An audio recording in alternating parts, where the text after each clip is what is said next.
டுபாக்கோன்னு தெரியும். டுபாக்கோன்னு தெரிஞ்சே என்ன ஆண்டவர் ஆசீர்வதிச்சிட்டார். தெரியாதா?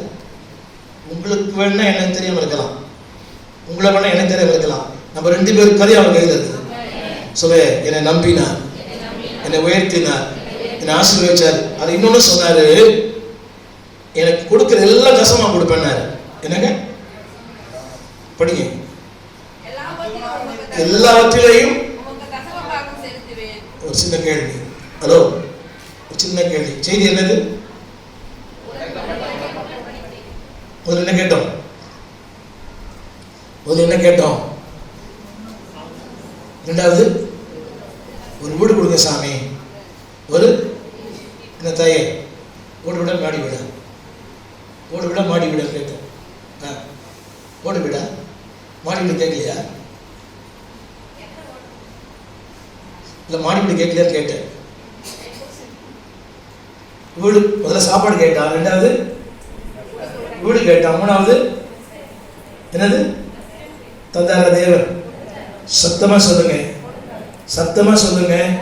என்ன நல்லா தெரியும், என் நிகழ்காலம் தெரியும், என் வருங்காலம் தெரியும்.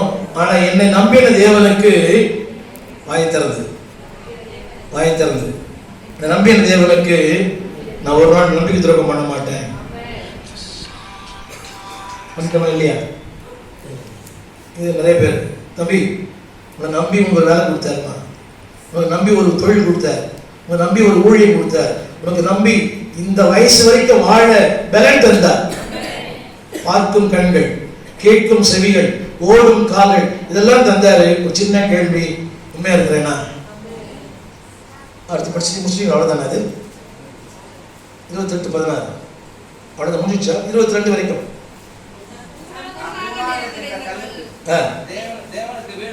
என்னங்க? இது நான் என்ன கேள்வி? இந்த இடம் என்ன இருக்கும்? தேவனுக்கு வீடாகும். அப்புறம் எல்லாவற்றிலேயும் என்ன கேளுங்க. ஆண்டவர் கேட்டாரான்னு கேட்டேன். சத்தமா அவசரத்திற்கும் அவசியத்துக்கு நிறைய சொல்றோம். 23 சொன்னீங்க. 23 எனக்கு வேலை கொடுக்க ஆண்டவரே, எனக்கு ஒரு வாழ்க்கை தாங்க, எனக்கு ஒரு புருஷன் தாங்க சொன்னீங்களா இல்லையாமா? கேட்குது ஆண்டவர்கிட்ட. உண்மைதான் கேட்குறது தாயே. ஏதாவது கேட்டியா? ஆண்டவர்கிட்ட கேட்டியான்னு கேட்டேன். தாயே உன்னதான் கேட்குறேன். உன்ன இல்லை, அந்தமா உன்னதான். நீ ஆண்டவர்கிட்ட கேட்டியா? கொடுத்தாரா? உண்மையா இருக்கிறியா? வாய் திறந்து கேட்டியான்னு கேட்டேன். கொடுத்தாரா? உண்மையா இருக்கிறியா? அவனை சந்தோஷப்படுவாரா? புரியவே இல்லை. இப்போ எதை விட்டு போயிட்டாரு? இப்போ 35 சீக்கிரம் முடிக்கிறேன்.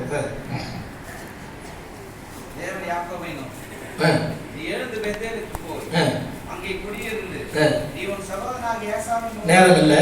ஆதியாகமம் 29ஆம் அதிகாரம் வீட்டில் போய் பாருங்க. 29ஆம் அதிகாரம் என்ன பாருங்க. 20 வருஷம் ஆரானில, 10 வருஷம் சீகேம்ல.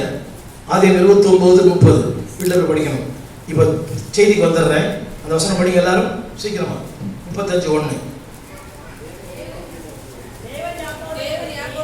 எழுந்து சத்தமா நீ எப்படி இருந்த, எப்படி ஆக்கிட்ட உன்னை? முதல்ல என்ன இல்லை உனக்கு? சிஸ்டர் இல்லை என்ன சொல்லுங்க. நான் இந்த நிலைமையிலிருந்து தான் வந்தேன்னு சொல்றேன் மட்டும் கரங்களை உயர்த்தி ஆமேன்னு சொல்லுங்க. நான் சேலையில் வரும்போது இந்த நிலைமையில தான் வந்தேன், ஆனா கர்த்தர் என்னை உயர்த்திருக்கிறார்.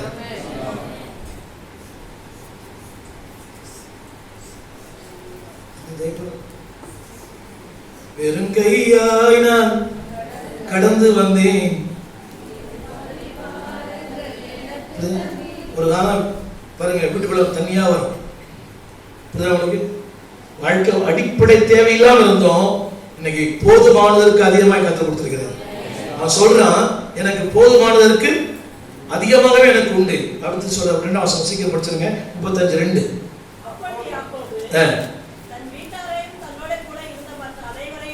நோக்கி போதும் போதும்.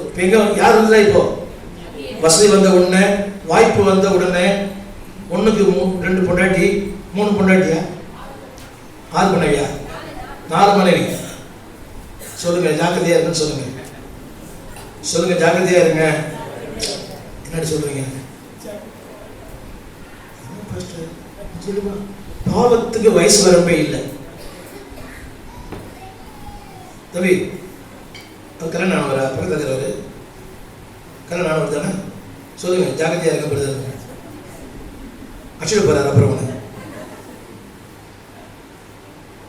அவர் கல்யாணம் ஆயிடுச்சு அவருக்கு. அவர் சொல்லுங்க, ஜாக்கிரதையா இருக்க பிரதர். நல்லா கவனிக்கணும். தேவனை தரிசித்தவன், தேவனோடு பேசினவன், தேவனால் உயர்த்தப்பட்டவன், தேவன் ஆஸ்வதிக்கப்பட்டவன். என்ன கவனிக்கலாம். இவன் சொன்னதை அவர் நம்பினார், இவன் சொன்னதை அவர் கேட்டார். அவர் சொன்னதை அந்நிய தெய்வங்கள் அப்புறம் விலக்கி போட்டு மாற்றுங்கள். அப்புறம் தன் மனைவி இல்லையா? மனைவி இல்லையா? மனைவி இந்த வார்த்தை இல்லையாங்க?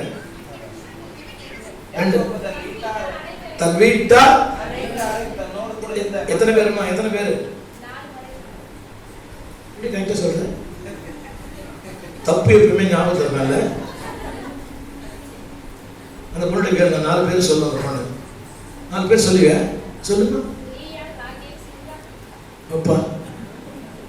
தப்பு விட ஜாக்கிரதை, மனசு ஸ்ட்ராங்கா இருக்குது பாருங்க. சொல்லுங்க, 1க்கு 4.